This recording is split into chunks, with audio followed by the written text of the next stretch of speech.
Welcome to Cocktails and Questions with Candidates, a series from the Tennessee Democratic Party where we talk with candidates across the state of Tennessee to find out who they are, what they stand for, and how we can help them win. And if you don't know, now you know.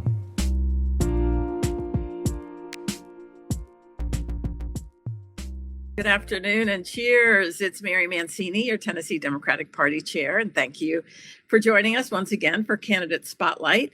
This is our weekly happy hour where we sit down with candidates who are on the 2020 ballot to discuss their issues that they're working on, the issues that their campaigns are focused on, their platforms, and their campaigns in general. And today we're sitting down with Bob Freeman, Representative Bob Freeman. Representative Freeman is running for re-election to Tennessee's State House in District 56. So welcome, Bob. Thank you, Mary. Thank you for inviting me. This is great. I've so enjoyed these informal interviews, I guess. Everybody else is always so buttoned up, and this is great to kind of let loose and get some good informal dialogue. So this is great. Thank you. Oh, good. Yeah. Our pleasure. So glad that you could join us. So first, how is everybody doing? Like, how are you doing? How's your family and your other loved ones doing during this unusual world we're living in now, this pandemic world? Everybody healthy? Everybody's healthy. You know, it got a little bit of time off in the beginning. You know, my wife is the president of the Sexual Assault Center, and their work, unfortunately, saw an uptick in cases because people were largely at home with people they shouldn't be and didn't want to be. And so it made it extremely difficult in the very beginning. We're getting past some of that now where people are able to move about a little bit more freely. But health-wise, everybody's great, and we're just ready for things to, like everybody, to get back to normal. And you have 3 little ones, is that right? I do, yes. Yeah, but they're hanging in. They're flexible. They're adjusting. Yeah, you know, it's funny. The one of the questions I asked early on during this was, you know, what's one of the things you miss, and what's one of the things you that doesn't really bother you about the pandemic? And the miss was, you know, obviously the summer camp and seeing their friends and school. But the thing that they didn't miss, which I find to be extremely refreshing, was wearing a mask. So my young kids were the most responsible about the mask wearing. And I find that across the board. Every time I bring that up to anybody else who has kids, they're like, yeah, sure. My kids put their mask on before they leave the house. They leave it on the whole day. They take it off when they get home. No complaints, no whining, no, you know, this is an infringement of my rights. You can't tell me what to do, Mom, Dad. They just wear the mask because they understand it's their responsibility. So yeah. Oh, kids, they're so refreshing. Yes, This is also cocktails and questions. Are you drinking anything today? So I am doing Sober October. I'm drinking a Diet Dr. Pepper. So this is the best I get these days. So really, Sober October is a thing in an election year? It is. Yes, That's actually a thing. I didn't know that was an option. I know it's been more challenging this year than many. But oh my God. What are you drinking? Water. Okay. Well, you know, it's like when we first started this, it wasn't so close to the elections, so a 4:00 cocktail wasn't a problem because you could just take the rest of the night off, right? But right. Now you got to get back to work. I'm the same way. So that's so funny. So tell us about your upbringing. Tell us about where you're from, and have you lived in the district a long time? Yeah, I've lived here my whole life, and you know, I drive around town and see the house that I was brought home from the hospital that was torn down a couple of years to the, you know, as a victim of the progress of Nashville, like many people around town. I actually went on the job site and stole a bunch of bricks from the house and gave them out to my parents and brothers. But I say stole. They were going to throw them away, so I didn't steal them. That's going to be the headline tomorrow. I know, right? Yeah. But no, I've lived here my whole life. I started my business here. My wife and I got married here at Hillsborough Presbyterian Church, where I grew up going to church. You know, see my old neighbors when I go to the grocery store.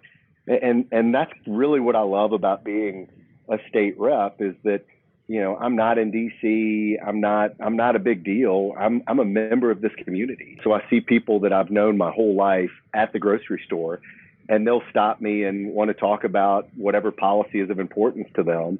And it's always so funny because whenever I take my kids with them, they've finally gotten to the point where like, you just go ahead, we'll keep shopping and we'll come back and get you. But I've loved seeing the Green Hills, Belmead, Oak Hill, Forest Hills area grow up the way it has. And I think there's still a lot of work to be done. So that's the district, that's the district, yeah. Municipalities and you just then, mentioned, yeah. Yeah, and Creve Hall and all of, I would say all, but most of the Brentwood, Davidson County addresses that go out towards Nolensville Road. So it's a very unique district. It's one of the most philanthropic districts in all of the United States. Wow. It's an extremely engaged district in that we have a large percentage of people voting, and it's a very educated district in that it's not a lot of partisan fights. It's a lot of questions about deep policy and how did we get there? And I know 10 years ago, this was a policy and then it changed and yada, yada, yada. And it's so interesting to have those conversations and not just people, put on their jerseys and, hate me because they're a Republican or love me because I'm a Democrat, but they genuinely appreciate the work I've done because of the thoughtfulness I put into the legislation or my comments. So what made you decide to run for office to begin with? Great segue.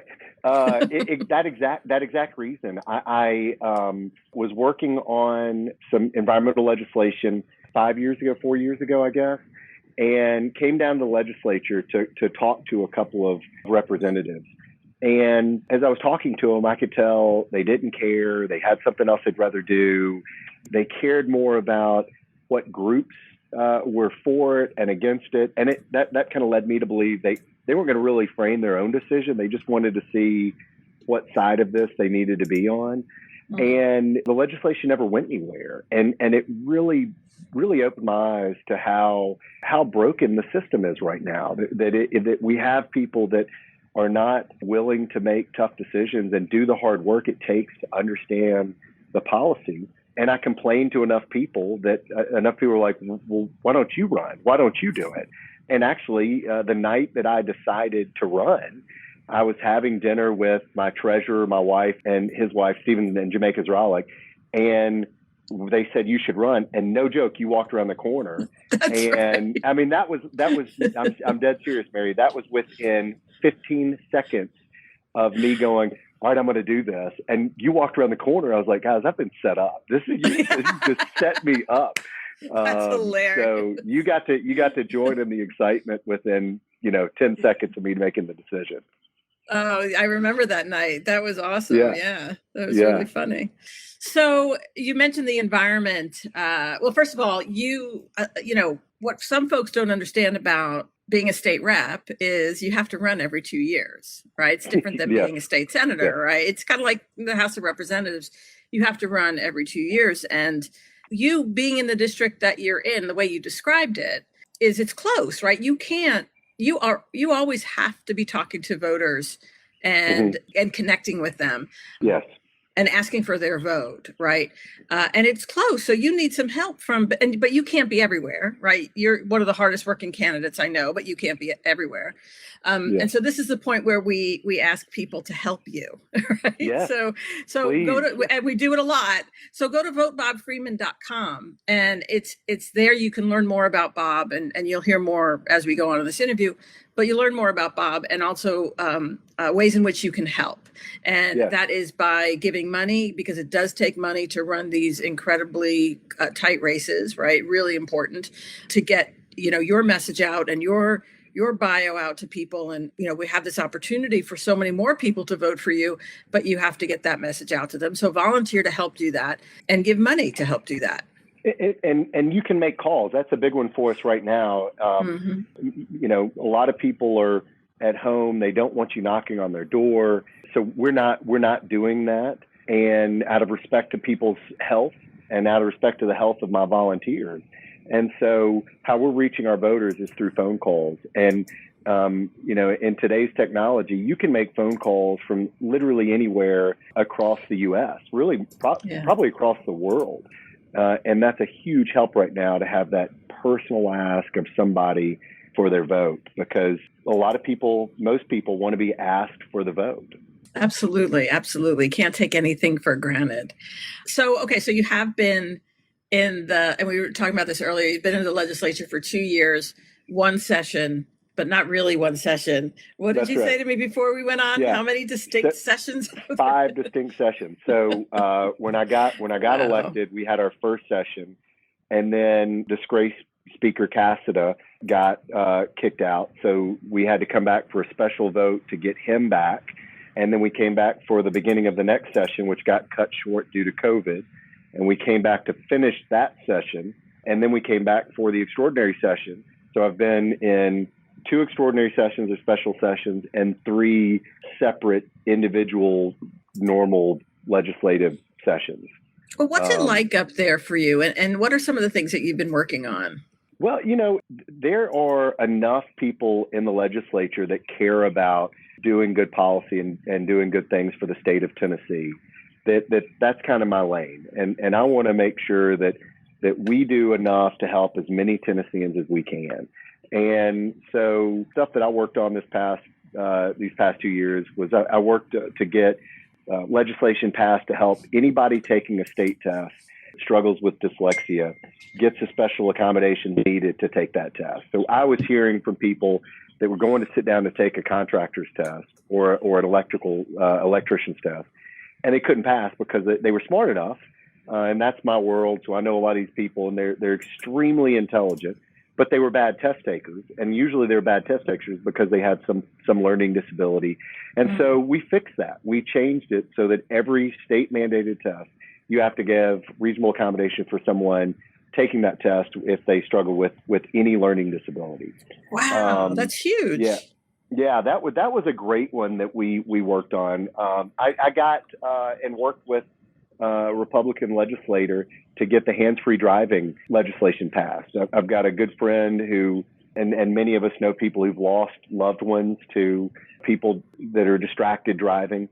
And I'm reminded regularly how dangerous it is. Texting and driving is significantly more dangerous than driving drunk.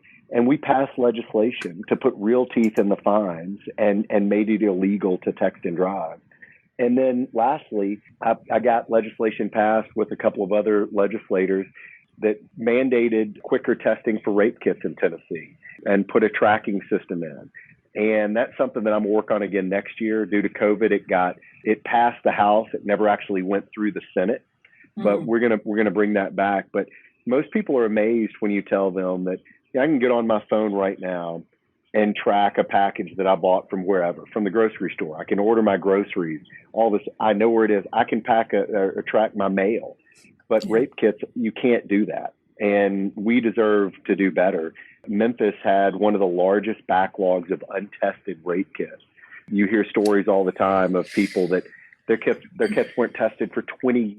Right. So this needs to be improved, and that'll happen next year. But I passed over 60 pieces of legislation during my first 2 years with either as a sponsor or co-sponsor, which was the most of any other freshman Democrat, and many more than a lot of other freshmen this past year. So I was pretty busy.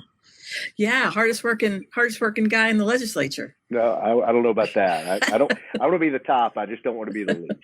Right. So, okay. So, working, like you said, working with the other side, I think that's kind of the thing people don't really get either. There are a lot of, Republicans at the state legislature that want to work on things like Medicaid expansion, right? And it sounds like you've figured out a way to find those folks and work well with them, and that, to make, like you said, to make Tennesseans' lives better. I think what you're asking is, how do we get work done? First and foremost, I'm a Democrat. I don't hide that I'm a Democrat. I don't hide my party, but it's not all about that. It's about doing what's best for Tennessee. And 95% of the legislation and policies that we work on have absolutely no partisan ideology associated with it. It's simply about doing what's best. And if I put on my blue jersey and fight with the other side over everything single bill because they're Republicans and I'm a Democrat, I won't be able to represent my district. And so what I've tried to do is kind of find my place in the legislature as somebody that can get work done. And to me, a great example of that is the telehealth bill. At the very end of the last session, one of the most important pieces of legislation that we worked on was telehealth. And it allowed hundreds of thousands of Tennesseans access to health care while they were at home during this pandemic. Everything from therapists to occupational therapists to being able to call your doctor and go, I don't feel right. Let me talk through what I'm doing. And I was assigned as one of 3 members of the Tennessee House to represent Tennesseans to make sure that we had the appropriate telehealth. And I credit a lot of that to my willingness just to get in, roll my sleeves up, and do the work, and not constantly fight these partisan battles. Now, if they need to be fought, I'll fight them. Again, I am a Democrat. I'm not trying to hide it, but I'm not going to spend 100% of my time fighting partisan battles, because it's not what my district wants. It's not what I want to do. And it's not what's beneficial for Tennesseans. So you mentioned the issues that are important to the voters. Has that changed from when you first ran in 2018 to now, the things that are important to your constituents? Or are you seeing sort of, a theme running through what's important to the voters in your district? I think it's almost exactly the same. I mean, I used to tell the joke when I was running the first time that I would knock on somebody's door and they would say, I'm fiscally more responsible, but socially, I'm probably more liberal, or fiscally conservative and socially more liberal. That's why I'm a Republican. And then I would knock on the next door, and they would say the same thing, and that's why I'm a Democrat. And so it was this manufactured, artificial divide amongst, or just they're not really against each other. They've just been told they are. I think we talked about it a couple of weeks ago at the TriStar dinner, and the comment was made that when you talk issues, most people agree with us. They agree with our issues. They agree with what we're talking about, and we just need to keep getting in front of them. We need to keep explaining ourselves. We need to keep encouraging them to vote, and they'll come around, because again, they agree with what we're talking about. They want better pay for teachers. They want broader access to healthcare across our state. They want reinvestment in communities that haven't gotten it for 25, 30 years. Yeah. When you say that, and you're from, a predominantly urban city that may not have gotten the investment that they should over the years, that's how you envision it. If you're from a rural part of Tennessee who also hasn't gotten the financial investment, you see yourself. So our messages work and our policies are sound. We just have to keep getting in front of people and sharing the message. Yeah, 100%. And you are so good at doing that as a Democrat and someone who shares the Democratic Party values, which, as you said, are the values of most Americans and most Tennesseans. Everybody wants fairness and equality. Everybody wants, everybody to have access to opportunity, right? And it doesn't matter who you are, what you look like, or where you live. And that's who we are. So thank you for that. So let's switch gears for just a second and talk about COVID, because, things in Tennessee are not getting any better. Today, we hit a new record for the highest single day increase of COVID deaths since this whole thing started. And the state is back on White House's red zone list for coronavirus cases. So basically, if you're a state with more than 100 new cases per 100,000 residents in the last week, you're marked in the red zone. And we were in the yellow zone for a while, and now we're back in the red zone. So, we have Governor Lee fully reopening the state, seems to be following Donald Trump's lead in downplaying the pandemic. What should we be doing? What should Governor Lee be doing? That's a $1 million question. But what we should be doing, I know, is better contact tracing, more testing. We need to have more than just maybe kind of wear a mask. People should be wearing a mask everywhere you go. This whole mask becoming a partisan issue is so bizarre to me. I started this whole thing talking about my kids. They don't care. It's not a partisan issue to them. It's a medically proven way to reduce the transmission rates. Had we done that immediately, we could be back to work. We could be back to having football. We could have wiped this out by some studies, had we just everybody actually quarantine in place and then come back to the mask. The fact that we're now continually arguing and not following the guidance is so disrespectful to the hundreds of thousands of Tennesseans that lost their jobs, lost all their savings, stayed up late nights. I mean, the sacrifices that we all made in the early months of this that were extremely tough, the sacrifices that we all made, just being completely disrespected today by not continuing the guidance. This isn't over. This idea that it's not a big deal. Sure, it's not a big deal. If you've got a helicopter that can transport you to your own private hospital, to give you access to your 20 team of your own personal doctors, to give you experimental drugs and daily CAT scans and the best insurance on my dime that you can provide. Sure, it's not a big deal. But for the rest of Tennesseans that don't have access to health care, that don't have insurance, that because of the failure of our policies, we've had the largest rural hospital shutdowns of any other state per capita, second only to Texas, is an embarrassment. We've got to do better. And again, these aren't partisan issues. These are real issues that need solutions. And we could fix it if we just stop bickering. 100%. Let's switch gears just one more time and talk about the environment. So you have been involved in several environmental advocacy organizations like the Southern Alliance for Clean Energy. What has that experience taught you, and how does it inform your job as a state rep, and just your politics in general? Sure. The environmental issue is maybe the most important issue that nobody's talking about. Everybody acts as if it's too big. It's too big of a problem.